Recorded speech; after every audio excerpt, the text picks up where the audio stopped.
যিসকল অসমীয়া ৰাইজে corona ভাইৰাছটোক corona বেমাৰটোক একদম সহজভাৱে লৈ আছে সেইসকলক মই এটা দৃশ্য দেখাব বিচাৰিছোঁ।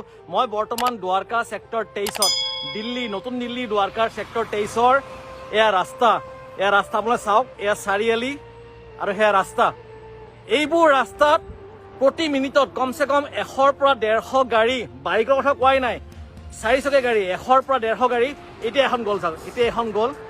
প্ৰতি মিনিটত 100ৰ পৰা 150 গাড়ী যায়, দুখন গ'ল। মই এতিয়া গণি আছো, ইয়াত বৰ্তমান মুভমেণ্ট 1 মিনিটত গাড়ী খুব বেছি গৈছে যদি 15খন, 10খন 15খন।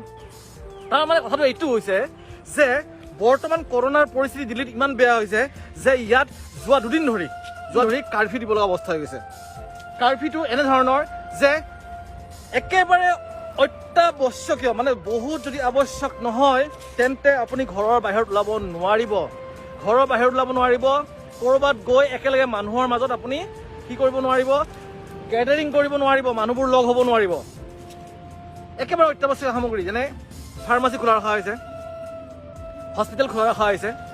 আৰু এই 2 দিনৰ বাবে যোৱাকালি এইবোৰ মানুহ চাওক এনে ওলাই আহি আছে, বহুতে কামত ওলাই আহিছে বাৰু।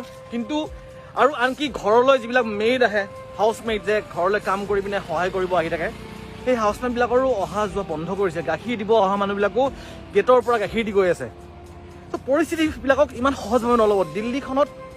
দিল্লীখনত বহুত বেয়া প্ৰভাৱ পৰাৰ বাবে চৰকাৰে যোৱা 2 দিন ধৰি বন্ধ দিবলৈ বাধ্য হৈছে।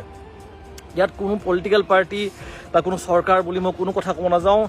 চৰকাৰে যদি কিবা সিদ্ধান্ত লৈছে, ভাবি চিন্তিয়ে সিদ্ধান্ত লৈছে। সেয়েহে অসমীয়া ৰাইজলৈ এটাই অনুৰোধ, কৰজোৰে অনুৰোধ, আপোনালোকে বেলেগ মানিব নালাগে, আপোনালোকে অন্ততঃ মাস্কখন পৰিধান কৰকচোন। মাস্ক এখন পৰিধান কৰিবলৈ ইমান টান লাগে নে? সকলোৰে ঘৰত মাস্ক আছে, মই জানো সকলোৰে ঘৰত মাস্ক আছে, নহ'লে গামোচাখনটো আছে, গামোচাখনটো পৰিধান কৰক। আপুনি যেনেকে ভাবে যে লকডাউনটো চলিউশ্যন নহয়, পাৰ্মানেণ্ট চলিউশ্যন নহয়, লকডাউন দিলে বহুতৰ অসুবিধা হ'ব পাৰে, হয় ঠিক কথা ভাবিছে।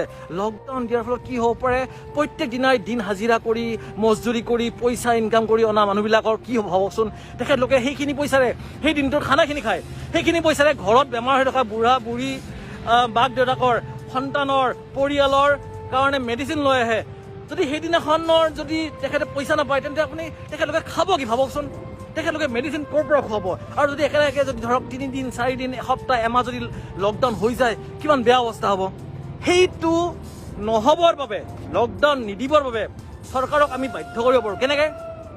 আমি যদি সচেতন হৈ থাকোঁ, আমি যদি মাস্ক পৰিধান কৰি থাকোঁ, য'তে ত'তে গেডাৰিং নকৰোঁ, তেতিয়া কি হ'ব? তেতিয়াহ'লে কৰোনা কম স্প্ৰেড হ'ব।